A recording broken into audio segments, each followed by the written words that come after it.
Bonjour à tous, bienvenue sur ce premier webinaire du cycle des vendanges en ligne, qui est un cycle de conférences 100% en ligne dans la continuité des vendanges du savoir. Cette année, on va parler de l'avenir des vins de Bordeaux.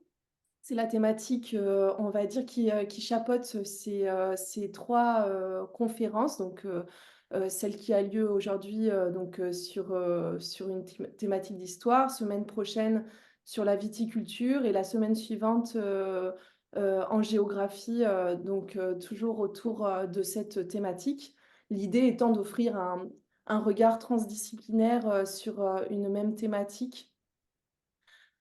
Vous avez la possibilité de poser des questions via le module Q&R qui est tout en bas de l'écran. Donc n'hésitez pas, dès que vous avez une question, à la poser dans ce module. Suite à la présentation, qui va durer à peu près, une trentaine de minutes, on regardera les questions-réponses et puis, Stéphanie, Lachaud, qui est notre intervenante de ce soir, il répondra, enfin, on regardera les questions. Vous pouvez également, s'il y a une question qui a déjà été posée et avec laquelle, vous souhaitez, abonder, vous pouvez mettre un pouce pour, dire que voilà, vous appuyez cette question. Sinon, juste pour vous donner une actualité, plutôt, chaude, puisque c'est aujourd'hui qu'on a reçu, la confirmation officielle. Les Vendanges du Savoir, ont reçu, le prix de l'œuvre, culturelle remis par la Revue du vin de France. Donc la cérémonie a lieu ce soir et nous sommes très honorés, de recevoir, ce prix, qui est le fruit de cette année de travail, et près d'une centaine, d'événements, programmés, pour diffuser, tous les savoirs qui sont relatifs, au vin. Donc, je vais laisser la parole à Nachidil qui va introduire, Stéphanie et je vous souhaite un bon webinaire. Merci beaucoup Manon, merci à toutes et à tous d'être présents et présentes ce soir pour cette première conférence, effectivement, de notre cycle de conférences autour du vignoble bordelais au défi de l'avenir. Regard croisé parce que justement l'objectif de ce cycle de conférences, c'est de faire intervenir des chercheurs et des chercheuses qui viennent de disciplines différentes et que leurs travaux fassent écho et finalement que à la fin de ce cycle de conférences, à la fin de ces 3 conférences, vous ayez un aperçu qui soit un aperçu transversal de cette thématique et que vous puissiez avoir des éléments pour enrichir votre réflexion autour de cet enjeu d'actualité, hein. On sait que le vignoble bordelais aujourd'hui est face à de nombreux défis. C'est ce qu'on va interroger. Et on va commencer, on trouvait que c'était pertinent de commencer par une vision historique. Éclairer l'actualité au prisme du passé, c'est aussi central.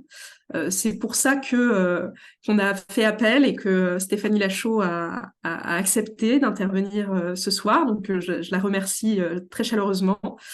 Je vais vous présenter Stéphanie, qui est maîtresse de conférences en histoire moderne à l'université Bordeaux-Montaigne.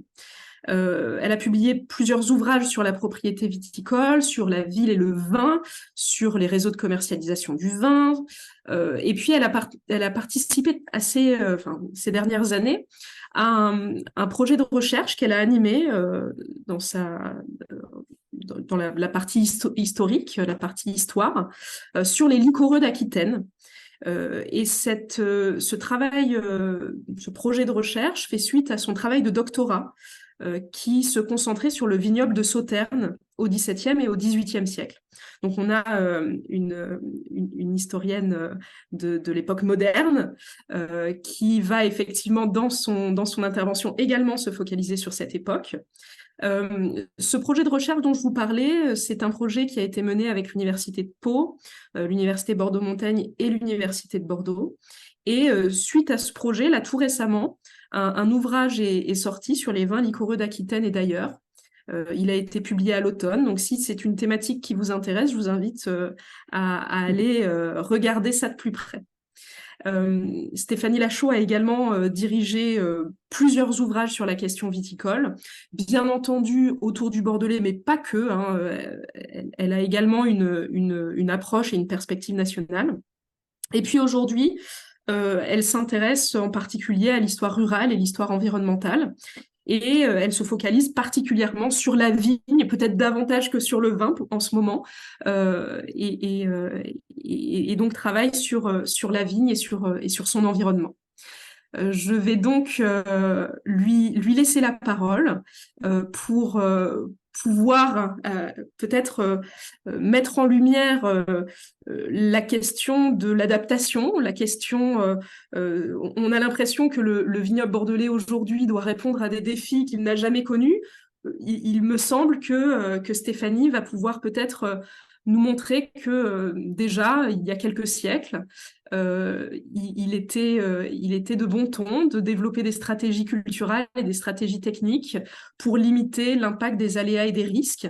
Et donc que finalement, cette adaptation, en tout cas face à ces aléas, face à ces risques, face à ces défis, n'est pas quelque chose de si nouveau que ça. En tout cas, je vais lui laisser la parole et on se retrouve du coup juste après. Je me ferai votre voix puisque je relayerai vos questions auprès de Stéphanie après son intervention. Voilà, je vous remercie et encore merci Stéphanie. Merci beaucoup pour cette invitation à exposer effectivement mes travaux dans le cycle qui concerne particulièrement le Bordelais au défi de l'avenir. Alors c'est vrai que cette thématique s'ouvre par une rétrospective historique assez lointaine. C'est pas tout à fait peut-être ce qui euh, fait a priori le plus résonance avec l'actualité, mais j'espère avoir la possibilité de vous démontrer que justement ce rapport au risque, ce rapport aux différents défis posés par les questions environnementales peuvent avoir un écho même lointain et pertinent. Alors, j'ai intitulé cette présentation Vigne et environnement au XVIIe et XVIIIe siècle, risques et adaptation, l'exemple bordelais. Et j'essaierai de manière assez régulière de mettre en perspective la question et le vignoble bordelais avec d'autres exemples français pour essayer de voir s'il y a originalité, conformité avec une évolution plus globale en fait. Alors j'ouvre cette présentation avec une citation qui est extraite d'un mémoire de Saône-et-Loire, donc pour le coup pas de Bordeaux, mais qui est, je pense, tout à fait intéressant parce qu'il est de portée générale et présente parfaitement bien ce qu'on pourrait appeler la vigne comme culture du risque, ou du moins culture risquée. Il n'y a de fonds dont le revenu soit si incertain parce que cela dépend d'une infinité de circonstances. La vigne craint la gelée de l'hiver, les fraîcheurs du printemps font périr le bourgeon s'il se montre à bonne heure. Les pluies froides font tomber les raisins quand ils commencent à paraître, elles font tomber les grains s'ils sont en fleurs comme du petit plomb qu'on appelle couler. Souvent, les pluies d'été, comme les grandes chaleurs, font engendrer des vers dans les raisins qui les font périr. Les feuilles de vigne sont sujettes à être grillées par le soleil après de fortes rosées, ce qu'on appelle le rougeau. Ainsi, il n'est guère possible de donner une valeur juste aux produits des vignes. Alors, cette première citation me semble donc tout à fait signifiante parce que elle montre deux choses. D'abord, la question du discours. Cet extrait, rédigé par un observateur anonyme, sans doute propriétaire, agronome ou un peu les deux, comme on avait souvent ce type de profil dans les sociétés rurales, eh bien, l'idée de risque n'est pas exprimée en tant que telle, ou du moins avec ce vocable, mais on en retrouve toutes les formes, c'est-à-dire toutes les possibles formes d'aléas qui peuvent survenir au cours de l'année viticole. Deuxième chose, la vigne comme culture du risque, on le voit pas trop dans cet extrait que j'ai choisi, mais je vais l'expliciter plus tard. C'est quelque chose que l'on voit aussi dans les actions et les formes de prévoyance qui commencent à s'élaborer au XVIIe et surtout au XVIIIe siècle, qui montrent qu'on est en train de comment dire, de prendre conscience d'un rapport assez complexe à l'environnement qui est marqué à la fois par des formes de soumission à la force de la nature et en même temps par une volonté d'agir. C'est-à-dire que il n'est pas forcément question d'envisager les temps modernes, c'est-à-dire essentiellement 17e, 18e siècle, comme ceux uniquement d'une soumission aux forces de la nature. C'est finalement plus complexe que ça. Alors, les trois grands types de risques qui sont ceux évoqués par la citation ou sur lesquels je vais m'intéresser moi dans la présentation sont d'abord la question du changement climatique, puis celle des aléas météorologiques. On est bien d'accord que ce n'est pas la même chose, hein. On a une perspective d'abord qui est celle du temps long et puis ensuite les aléas d'ordre saisonnier. Et enfin, troisième risque auquel on pense peut-être un tout petit peu moins immédiatement, celle des animaux et en particulier des insectes dont justement l'observateur de Saône-et-Loire nous parlait. Donc chacun sera l'occasion de réfléchir chacun de ces risques, à la manière dont se construit, évolue le rapport au risque, ainsi que les stratégies d'adaptation mises en œuvre à partir de l'exemple bordelais et de mise en perspective également à l'échelle nationale. Ah, je n'arrive plus à faire défiler. Voilà, c'est ça. Donc, première chose, composition, recomposition des vignobles, la part du climat. En fait, ici, dans ce premier point, je vais m'interroger sur un thème qui a été traité en partie de manière pluridisciplinaire lors des rencontres du Clos Vougeot en octobre 2019, qui portait sur les fluctuations climatiques et les vignobles du néolithique à l'actuel, impact, résilience, perspective. Cette thématique est effectivement d'une actualité tout à fait évidente et les différentes contributions ont permis de souligner combien la domestication de la vigne et sa progression dans le monde sont liées à des périodes climatiques plus chaudes, démontrant donc par des contributions qui portaient sur les périodes antiques, voire parfois un peu en amont, mais surtout antiques, le lien intrinsèque entre vigne et climat.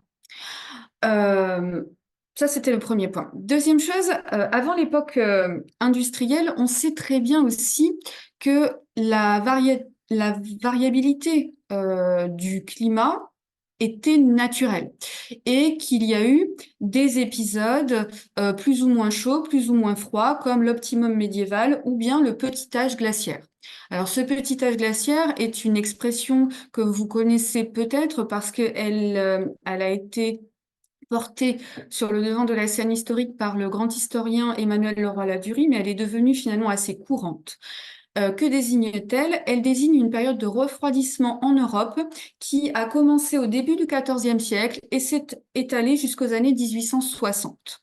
Ce refroidissement climatique fut assez léger, en quelque sorte, de l'ordre de moins de 1 degré par rapport à la période précédente, mais cela a suffi pour provoquer des hivers rigoureux et ralentir la production agricole, en particulier au XVIIe siècle, avec des périodes très froides, ou du moins des paroxysmes de froid, entre 1570 et 1730.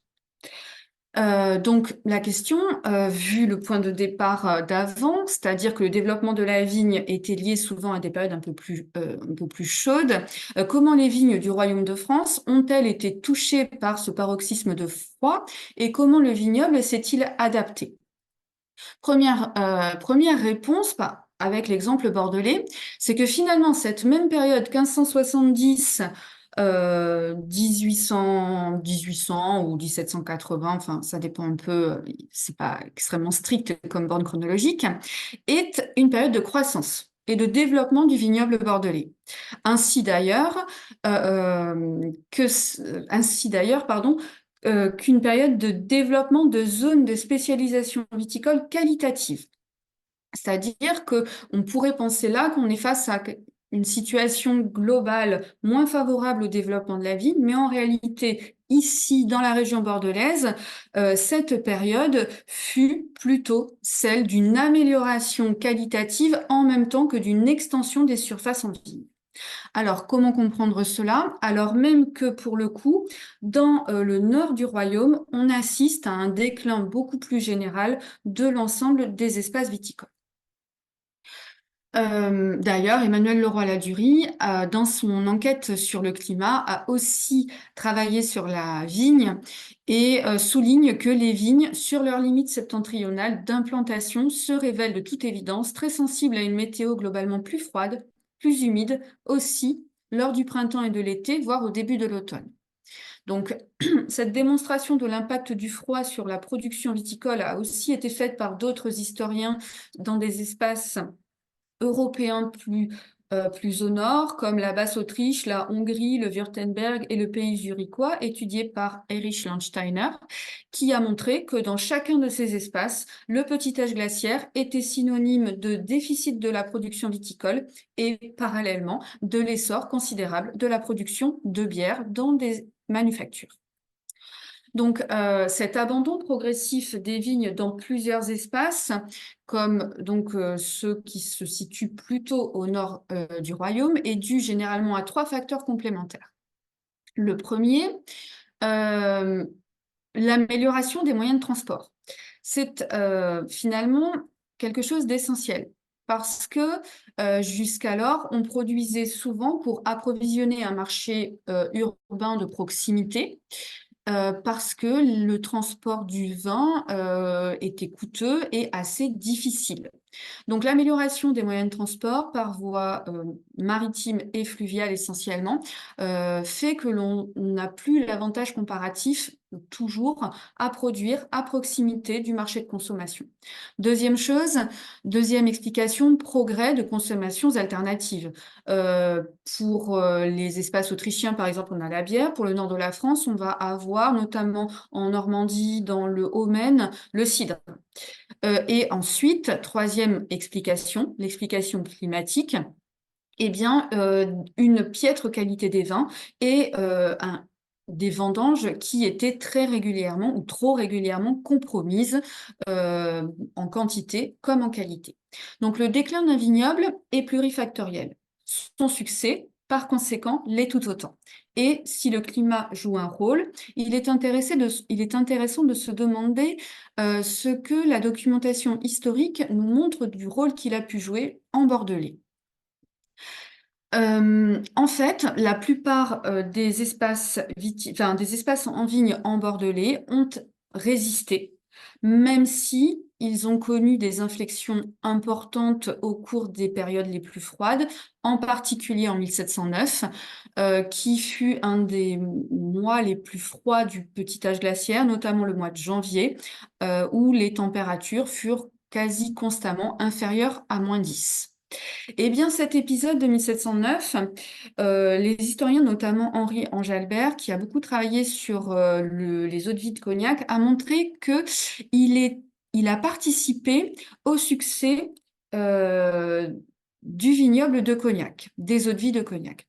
Pourquoi? Parce qu'en année normale, Cognac distillait le surplus vineux essentiellement des vignobles bordelais et nantais. Et pendant les périodes de mauvaise récolte en Bordelais, eh bien, il y a eu une sorte d'appel d'air et donc un encouragement à planter sur les terres charentaises pour compenser. Du coup, quel est l'impact en Bordelais? Eh bien, en Bordelais, il y a eu, face à cette réaction charentaise, une moindre facilité à l'exportation des vins à distiller et par conséquent, une reconversion des espaces viticoles qui étaient plutôt blancs et destinés à approvisionner la distillation vers davantage d'espaces spécialisés vers des produits plus qualitatifs.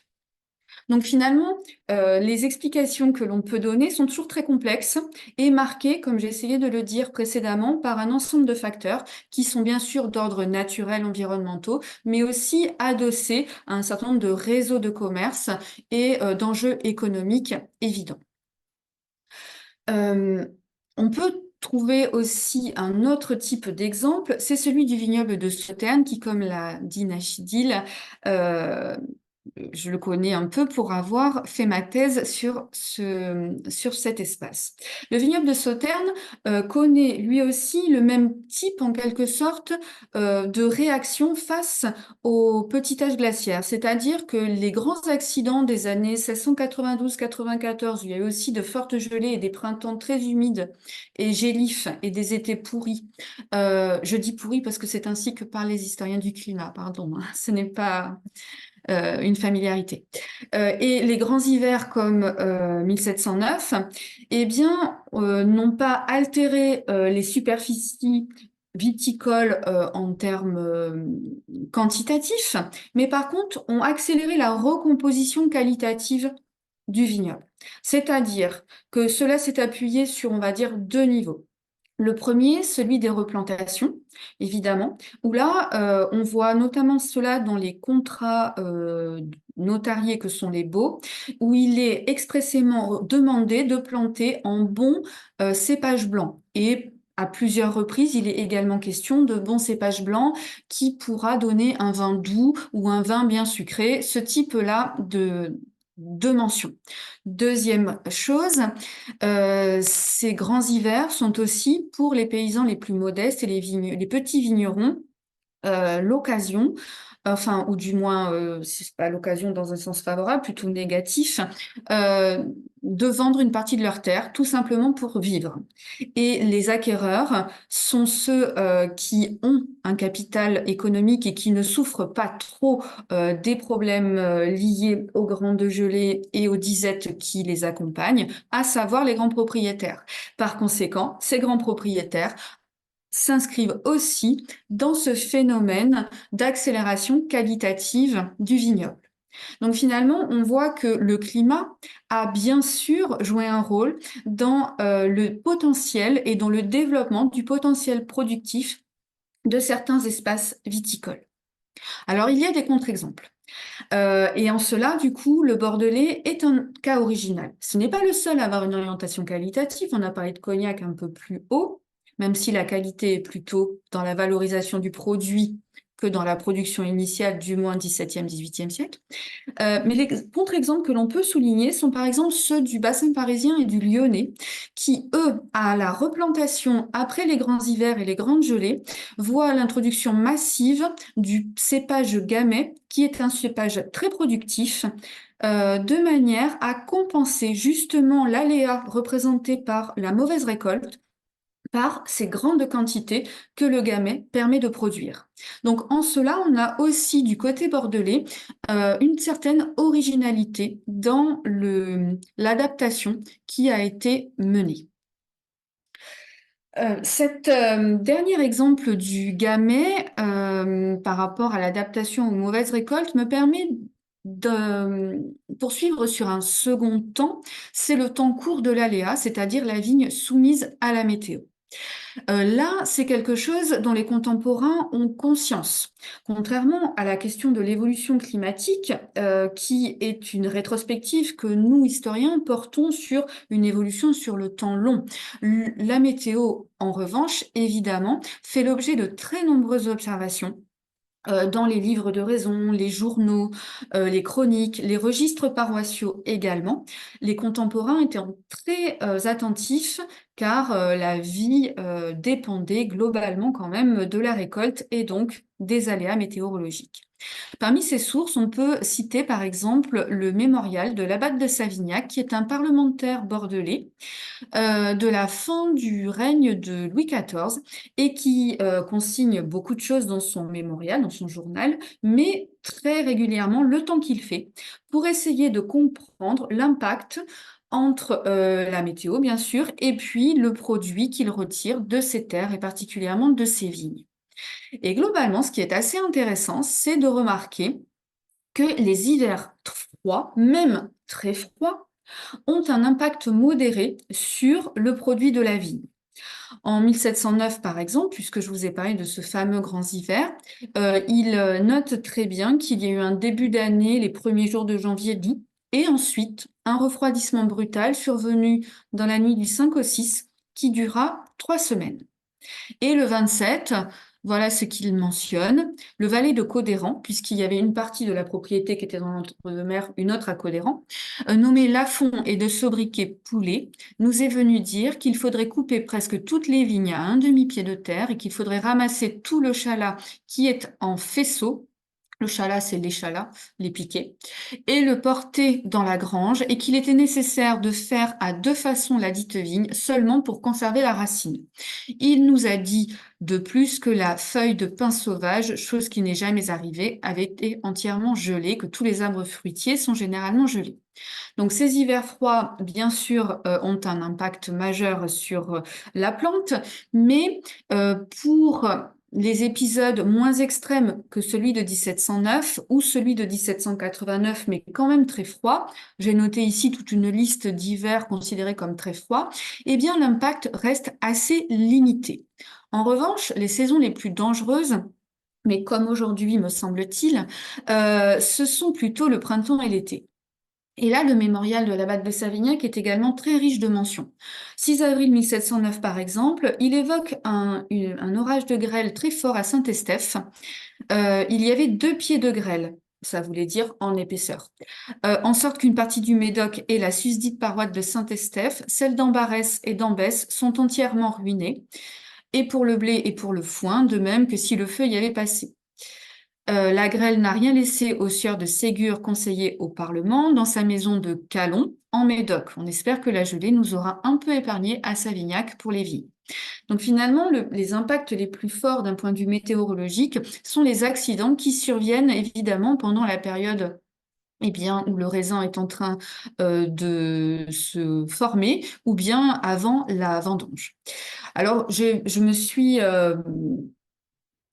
pas forcément amusé, mais évertué en tout cas, à établir une forme, on va dire, d'indice d'impact climatique à partir des mentions justement que l'on trouve en Bordelais dans les livres de raison, journaux, parce que cette intuition que j'avais, mais qui est aussi liée aux observations et à ce que j'entends du vignoble contemporain, j'avais envie de l'évaluer un petit peu à partir des mentions justement que l'on trouve dans cette documentation historique entre 1650 et 1789. Or, il apparaît puis finalement, il n'y aurait sur cette période qu'à peu près que 19 années sans accident météorologique, c'est-à-dire à peu près 1 sur 5, ce qui est quand même assez peu. Donc l'aléa, c'est finalement la norme en quelque sorte. D'autre part, si on regarde les aléas par saison, j'ai fait ici 2 répartitions différentes. Les aléas recensés par saison de manière générale, quels que soient les qualificatifs que l'on donne à l'aléa.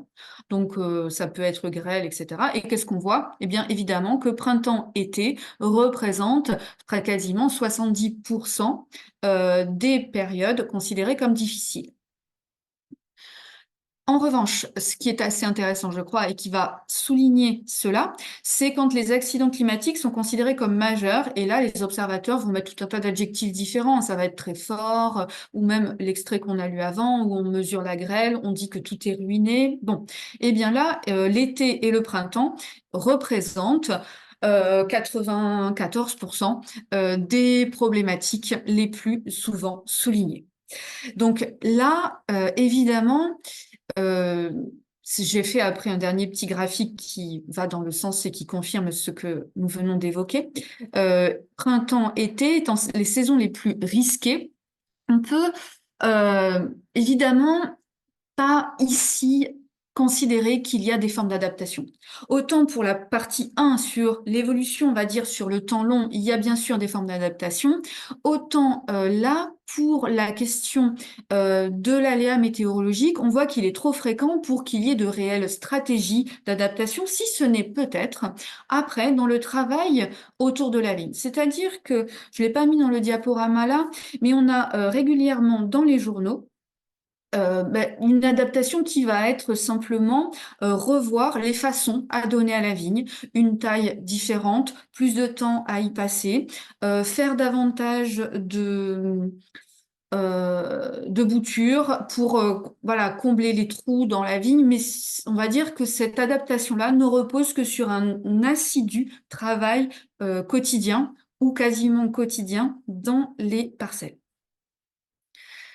Dans un troisième point, je voulais voir avec vous un troisième type de risque différent, représenté celui-ci par essentiellement par les insectes, qui là aussi finalement relèvent quasiment de l'aléa annuel. Et la manière dont, là pour le coup, les populations des XVIIe et surtout XVIIIe siècle essaient d'avoir une prise sur ce qui arrive et ne l'envisagent pas seulement comme une fatalité. Alors, encore une fois, la sémantique que l'on va trouver dans la documentation va être celle du fléau, de la catastrophe, de la menace, qui sont finalement des termes qui désignent le résultat d'un phénomène perturbateur. Donc souvent, évidemment, ce qui est noté, c'est la survenue. Le risque, lui, dans les sources du fort privé, est assez peu évoqué, c'est-à-dire qu'on n'en parle que quand ça arrive, pour dire les choses de manière plus simple peut-être. Pourtant, ce n'est pas pour ça qu'il n'y avait aucune mesure préventive ni aucune forme d'anticipation. Et justement, cette question des insectes et des problèmes qu'ils posent à la vigne m'apparaissent comme un moyen d'envisager des formes un peu d'anticipation assez neuves qui commencent à se mettre en place et à traduire un rapport et une appréhension différente, ou du moins évolutive, des risques environnementaux. Donc, la première, qui va peut-être vous paraître contraire à la petite introduction que je viens de faire à ce point, mais non, ce sont les secours divins, ou du moins les secours que l'on attend de Dieu, avec des exorcismes et des prières. Alors, bien sûr, souvent, on considère voilà, les orages, etc., comme avec fatalité, mais en réalité, pour la question des insectes, ces processus et ces manifestations, soit d'exorcisme, soit de procession, par exemple, comme au XVIIIe siècle et jusqu'au début du XIXe siècle, pardon, en Pays de Buch, on a souvent cela, des processions contre le molpe, par exemple, qui est un insecte également appelé gribouille ou écrivain dans les sources. Et bien, ces processions ne sont pas le seul moyen, c'est-à-dire que ça doit être envisagé à deux niveaux. D'abord, en se disant que les gens qui mettent en œuvre soit des procès en exorcisme, soit des processions, mais pensent que ça va fonctionner, c'est-à-dire que pour eux, ce n'est pas vain, c'est au contraire une manière très claire d'agir parce qu'il y a une spiritualité profonde. Ça, c'est la première chose. Donc, c'est une volonté d'agir. Et la deuxième, c'est que généralement, ça s'accompagne aussi de moyens techniques et d'un travail. Donc, ce n'est pas seulement cela. Et d'autre part, cette question du secours au divin, elle n'est pas, ce secours attendu du divin, elle n'est pas uniquement sollicitée pour les insectes. On le voit aussi quand il s'agit d'influer ou de tenter d'influer le cours de la météorologie.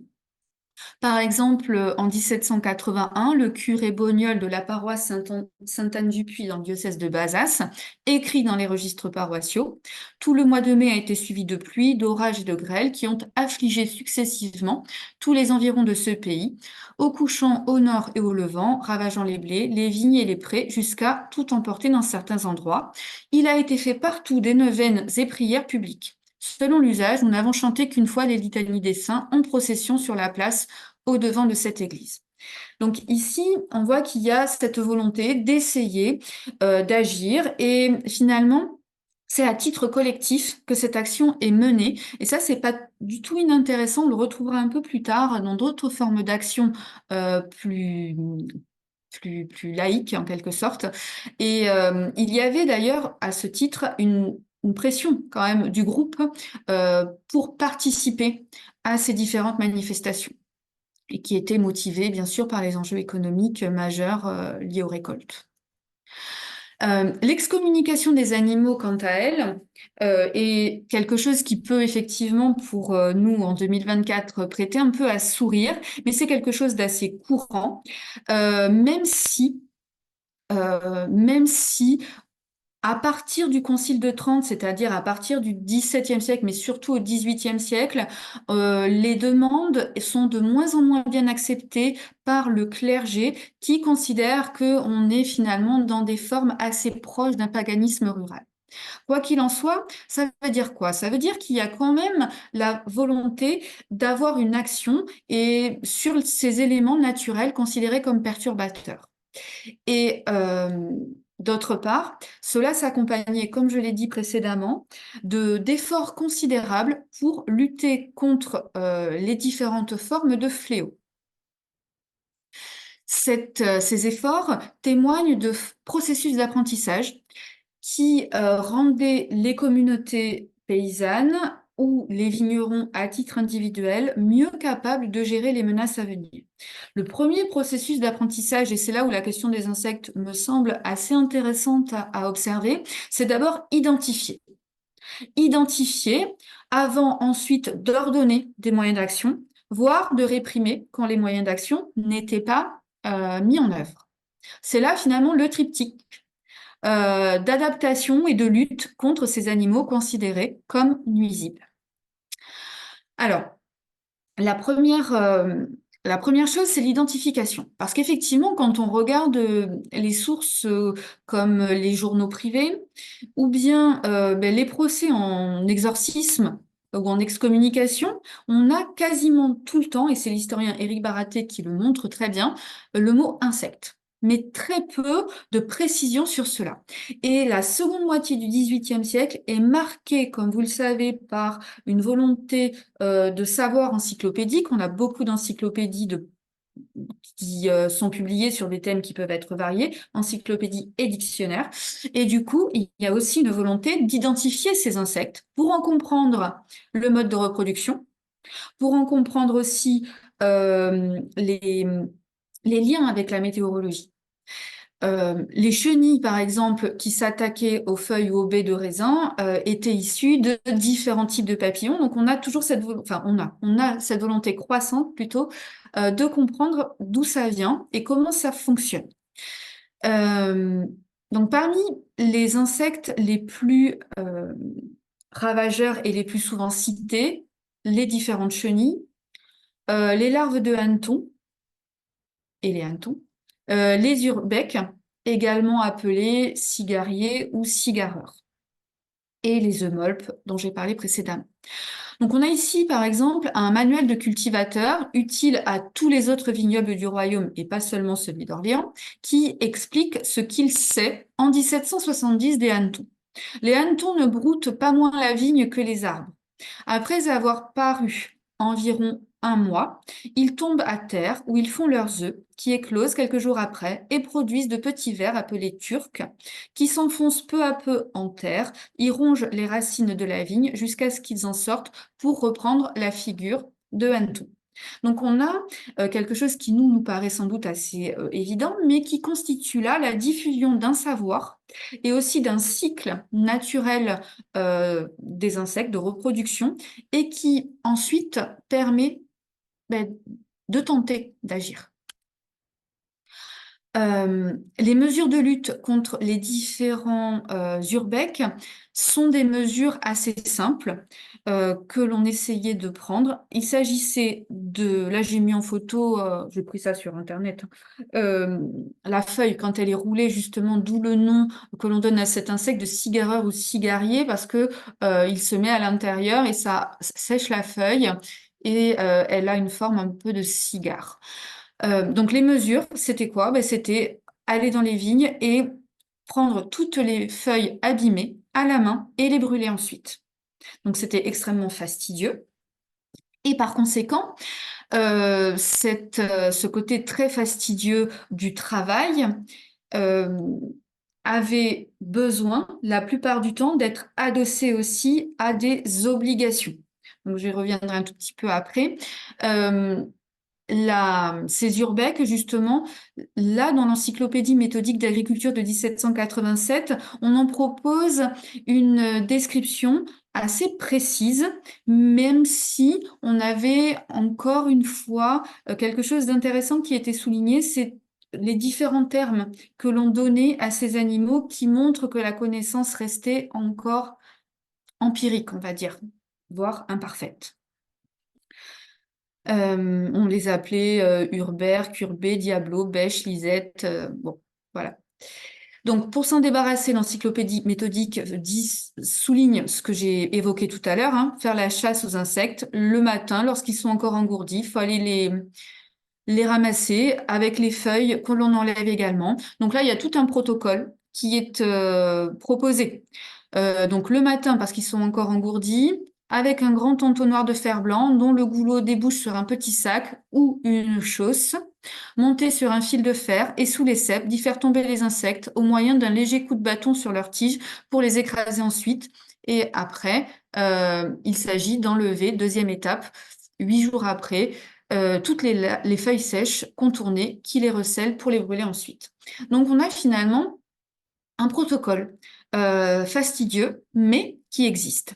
Alors ce type de travail était généralement confié aux femmes et aux enfants, comme d'ailleurs le ramassage des escargots dans les vignes.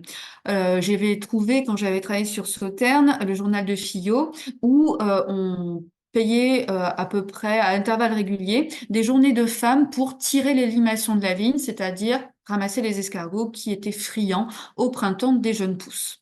Donc finalement, le recours et l'adaptation, il est simple, c'est travailler à la main. Mais la fin du XVIIIe siècle, ça va peut-être vous surprendre. En tout cas, moi, quand je l'ai découvert, j'étais assez surprise. On a quelques moyens chimiques expérimentaux qui commencent à arriver. Bon, bien sûr, ils n'apparaissent pas dans les traités d'agronomie, c'est-à-dire qu'ils n'ont pas obtenu de reconnaissance scientifique en tant que telle. On les trouve dans des journaux d'annonces, c'est-à-dire dans des publicités. Alors, il y a des choses de plusieurs types, hein.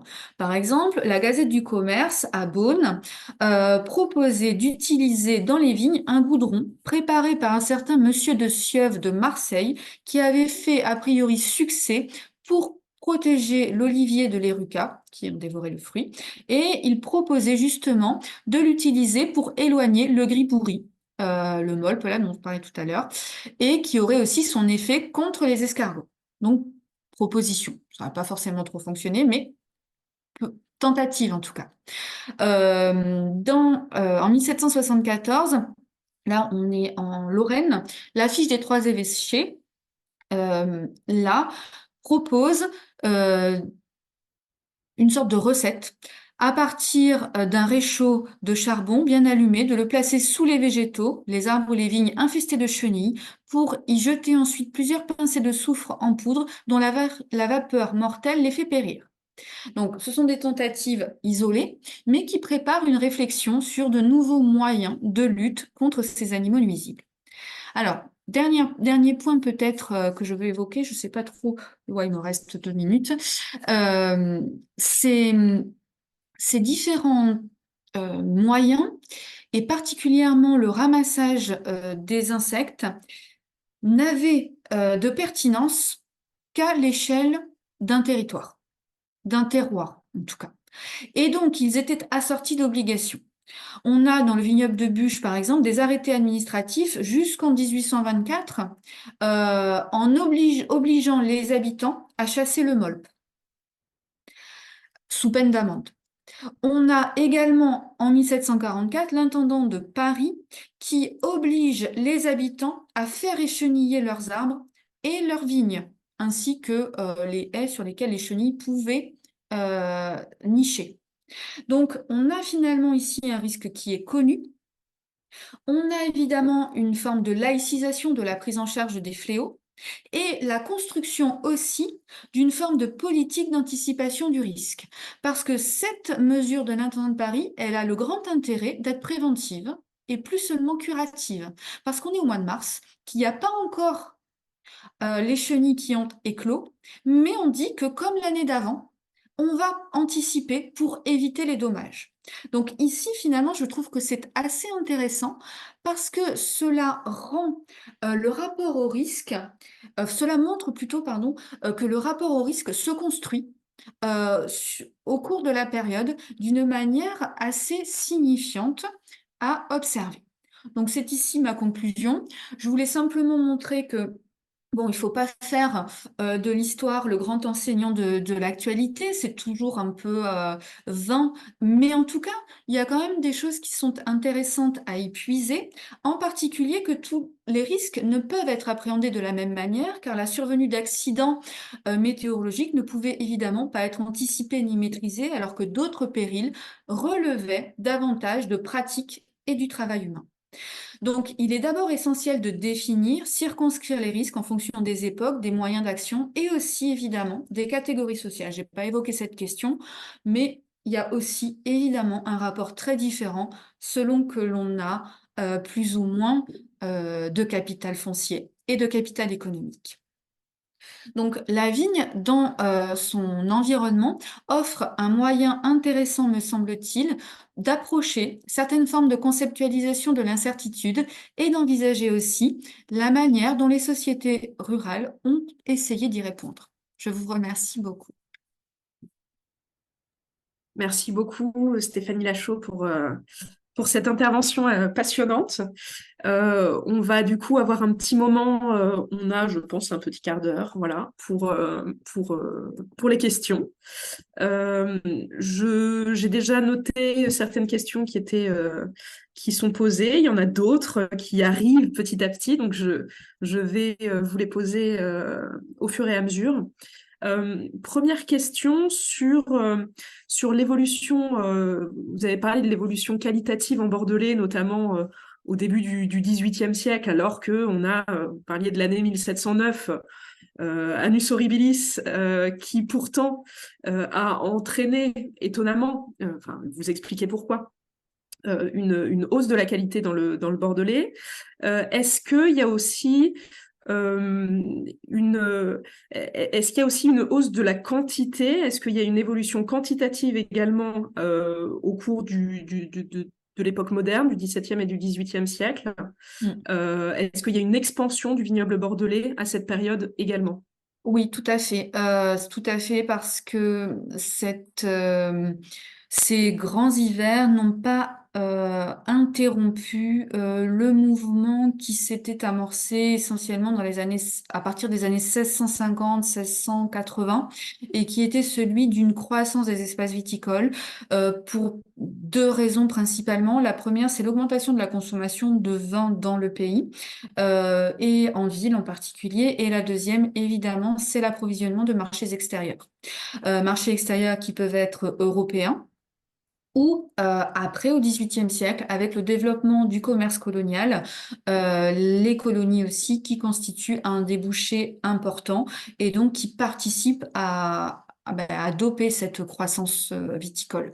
Donc, il y a une amélioration qualitative qui n'est pas uniforme, évidemment. Il y a on va dire, des zones où on a le développement d'une qualité vraiment importante. On peut penser au Médoc, on peut penser évidemment à Sauternes. Bon, ce ne sont pas les seuls, mais c'est ceux que j'ai en tête, ou certains vignobles des Graves, et qui, eux, envoyaient peu dans les espaces coloniaux, qui demandaient plutôt des vins qui supportaient bien le voyage en mer.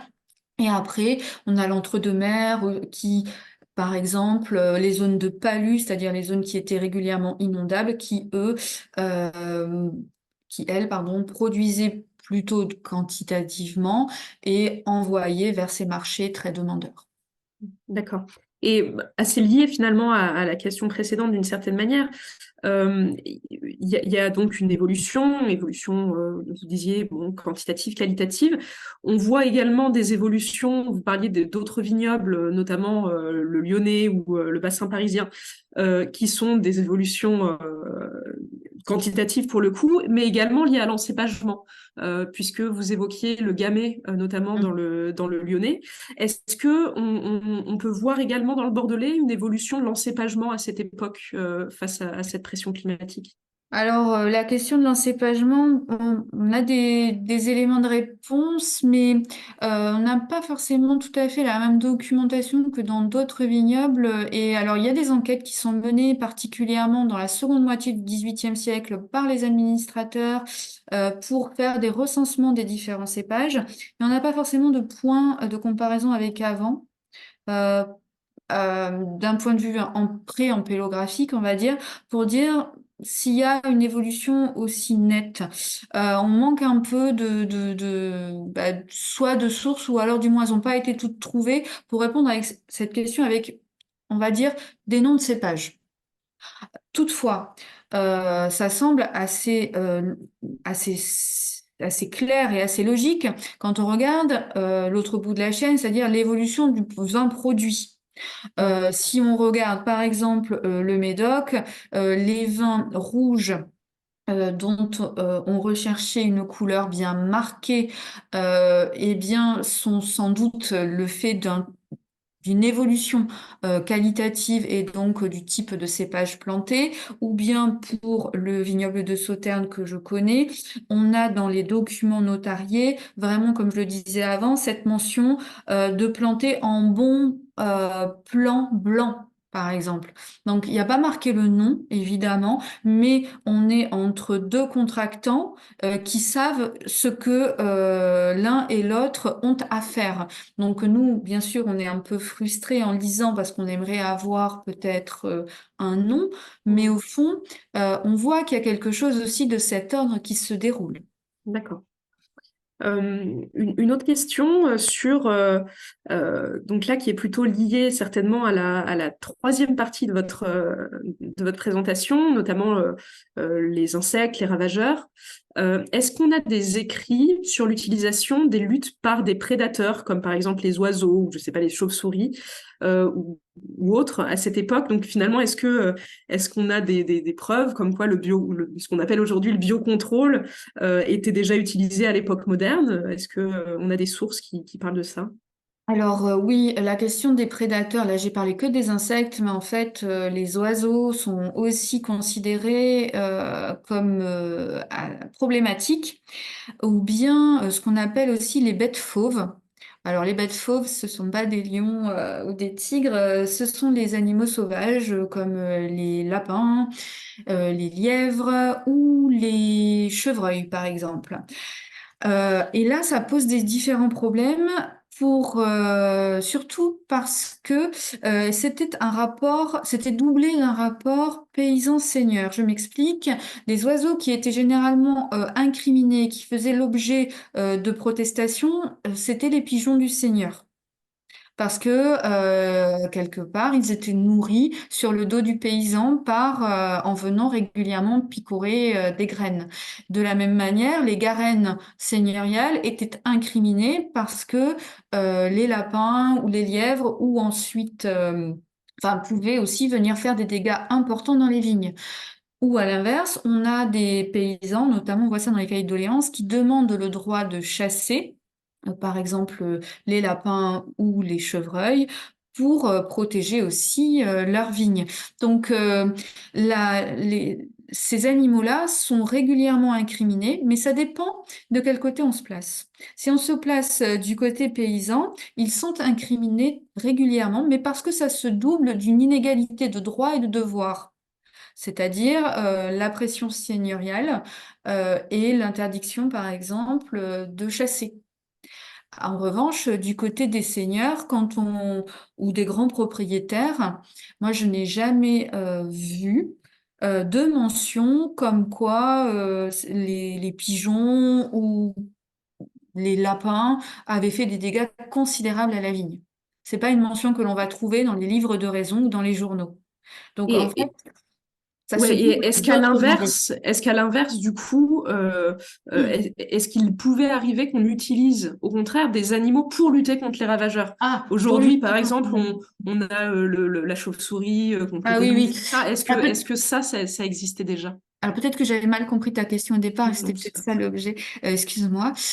Excusez-moi. Alors non, ça j'ai pas trouvé. Non, ça j'ai pas trouvé. Ceux que l'on utilise honnêtement, ce sont les femmes et les enfants. Hmm. Une autre question sur les initiatives d'adaptation des vignobles au changement. Est-ce que ces initiatives étaient plutôt le fait du pouvoir royal centralisé, des pouvoirs locaux? Est-ce que c'était vous avez commencé à y répondre, hein, des initiatives des propriétaires et des communautés rurales? Et finalement, il y a une question complémentaire qui me semble être liée à ça, qui est posée dans le chat sur les moyens, par quels moyens les savoir-faire concernant les soins apportés à la vigne sont-ils diffusés au sein des vignobles? Je pense que cette question de par qui ça passe et cette question de la diffusion du savoir-faire, elle est peut-être liée. Alors, première question effectivement sur la diffusion des obligations. Alors, par exemple, l'ordonnance de l'intendant de Paris de 1744 dont j'ai parlé tout à l'heure, c'est un texte qui était destiné à être imprimé.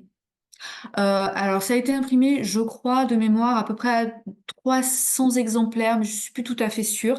Ça a été imprimé, puis ensuite envoyé parce que l'intendant, c'est celui, en fait, qui avait la charge d'un territoire assez vaste, un petit peu comme aujourd'hui un préfet de région.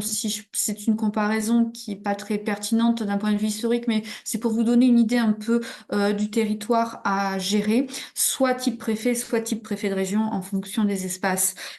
Et ensuite, c'était envoyé à ceux que l'on appelait les subdélégués, c'est-à-dire ceux qui étaient sous ses ordres, sachant que l'intendant était le représentant du roi dans la province. Donc, on est sur une chaîne de commandement qui est étatique.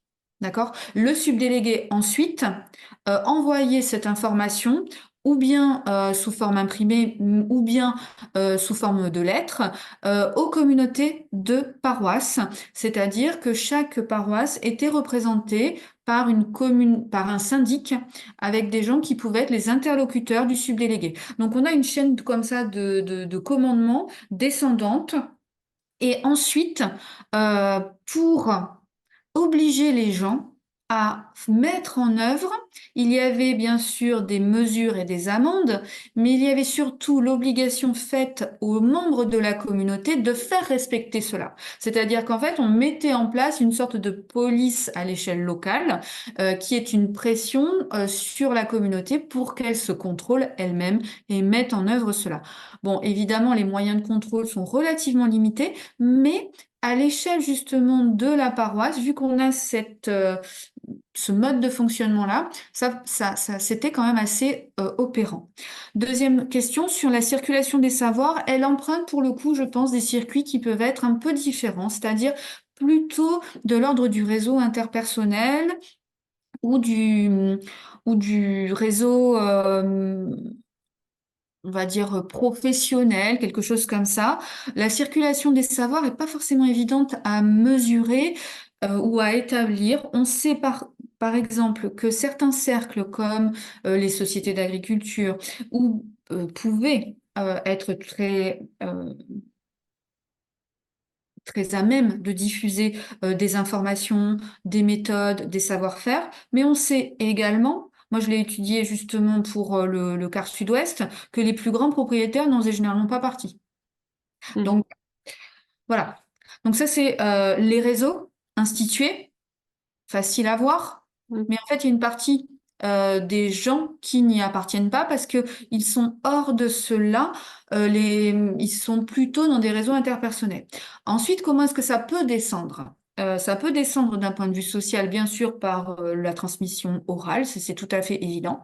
En revanche, il y a aussi des modes d'obligation du savoir qui sont portés par les contrats, notamment les contrats de concession de la terre. Dans les contrats de concession de la terre, il y a des règles à respecter. Tel type de façon, combien de façons à donner à la vigne, quel moment. Et si c'est pas fait, le preneur de la terre peut être exproprié ou condamné.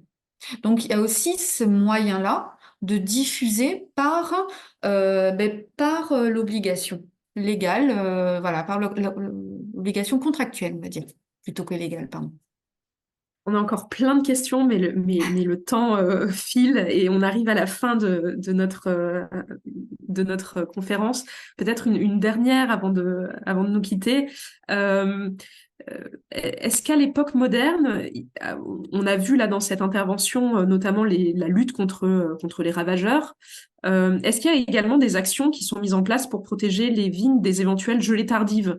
peut-être à côté des secours divins qui, j'imagine, étaient peut-être aussi, qui s'appliquaient peut-être aussi à certains aléas climatiques. Est-ce qu'il y avait aussi des actions Oui, alors il y en avait quelques-unes, pas tant que ça, mais des choses assez courantes qui, me semble-t-il, peuvent encore être parfois pratiquées, à savoir la fumée, c'est-à-dire allumer des feux et essayer de limiter l'impact du gel sur la grappe en formation. Donc ça, c'est les choses qui pouvaient être mises en œuvre. Alors bien sûr, c'est un peu contesté parce qu'il y a pas mal de réflexions autour des fumées, de l'incidence que ça peut avoir sur le goût du vin après, parce que ça se dépose et ça dépend aussi du combustible. Ce qui est surtout décrié, c'est quand on fait du feu avec de la houille, parce que là, du coup, la fumée est noire, lourde, âcre, et on considère que ça peut être un problème après pour le goût du raisin. Mais disons que le principal moyen, c'est celui-ci, et il est pas utilisé tant que ça, en tout cas en Bordelais, ou du moins moi, je l'ai pas beaucoup vu. Mais je sais que ça a été trouvé par certains historiens. Et on le Merci voit dans les beaucoup. traités, pardon. Et on le voit aussi dans les traités. D'accord. Mais bon, les Ok. traités, c'est pas tout à fait pareil que la réalité. Parfois, il y a des écarts. Merci beaucoup, Stéphanie. Je suis confuse pour celles et ceux qui ont posé d'autres questions. Ça montre à quel point cette conférence a intéressé, a suscité voilà, plein de nouvelles réflexions. J'espère que vous serez pas trop frustrés par le fait qu'on puisse pas répondre à tout. Et ben évidemment, pour aller plus loin, je vous invite aussi à lire Stéphanie Lachaud. Vous aurez certainement plein de réponses à vos questions dans ces travaux de recherche et ces travaux de diffusion. Et puis, je vais laisser la parole à Manon Garcia pour conclure cette séance. Bon, merci à tous de votre participation et puis d'avoir posé toutes ces questions suite à cette intervention passionnante. Merci Stéphanie pour l'intervention aussi très instructive. Et donc, je vous ai mis un lien dans le chat.